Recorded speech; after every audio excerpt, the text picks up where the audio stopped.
went in. I heard baby 1 male. I heard him cry. I heard baby 2 female. I heard her cry, and then baby 3 female. What God cannot do does not exist. My name is Ruth Advinsky. I am here to thank God for the breakthrough in my life after so many years of infertility. 4 years ago, my husband and I decided to start trying to start a family. So we tried naturally and it wasn't working, so we decided to go for IVF. We went for IVF and we paid millions for the procedure. Unfortunately, after the first procedure, I was diagnosed with empty follicle syndrome. I was producing follicles, but they were empty, and that was it. It was devastating, and we went ahead with it, and nothing still happened. Then we decided to try the second one, and then it happened, and then I was pregnant with twins. It was 1 week before my birthday. I lost the pregnancy. I was devastated. I am an NSPPDIANS, so I have a certain level of expectation from God. When that happened to me, it broke me. I was crying. I was like, God, am I a potato? What's happened? If I be potato, am I a tomato? If I be tomato, use me cook stew. I don't want to spoil. I prayed. I was depressed, and then my friends are NSPPDIANS, so they came and they prayed with me. On my birthday, they came to the house and they said we're having today an NSPPD birthday, and we declared that before my next birthday that I will carry my evidence. We prayed and prayed, and we believed God that He would answer us. My husband's birthday is in October, so on his birthday I decided to take a pregnancy test because I was feeling somehow.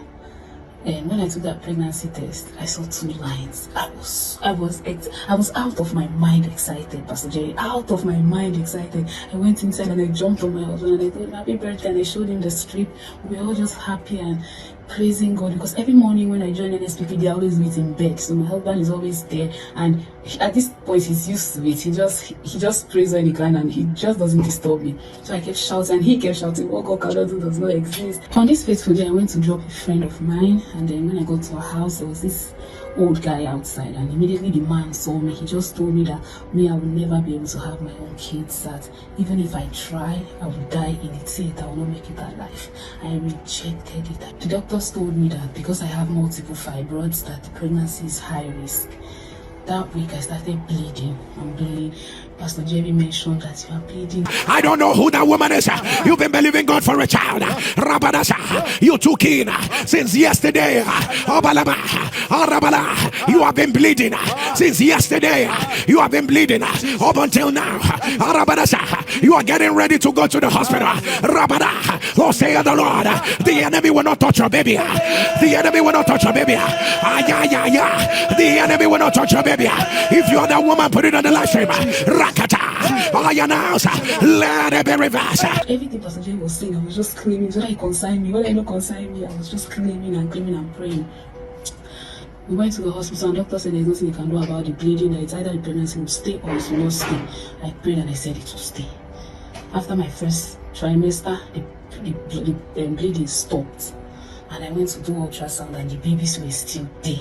They were not just there, they were thriving. Pastor Jerry, they were thriving. In May 7, I was scheduled for the operation. I went in. I heard baby 1 male.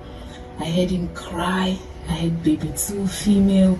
I heard her cry, and then baby 3 female. And I heard her cry. After I heard her cry, they gave me them to hold them, to look at them, and then immediately I looked at them, I started feeling tired. I started feeling this tiredness within me, and then I felt like I was falling asleep, and I started hearing like noise inside the theater. They were going around, and I heard that I was actually bleeding. Pastor Jerry, I bled 1.5 liters on that table.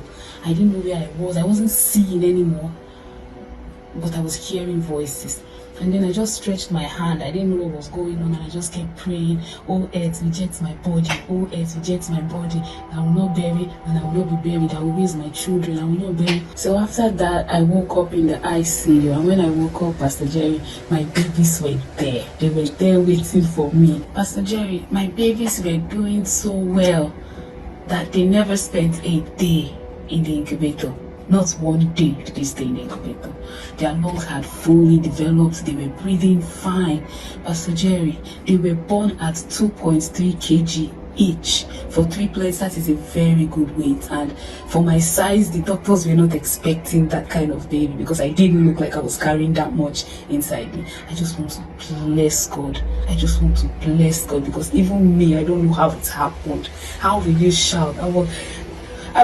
Pastor Jerry, I can't shout. If I shout, everybody go run, come off for hospital. I couldn't. I was out of I was beyond it. Pastor Jerry, thank you so much. Thank you so much. Thank you for your labor of love. Thank you for giving up yourself for God. And most importantly, I want to thank God because now in the run now, without Him, all these things is not possible. Without Him, nothing is possible. But with Him, everything is possible. Thank you, Pastor Jerry. God bless you. We love you.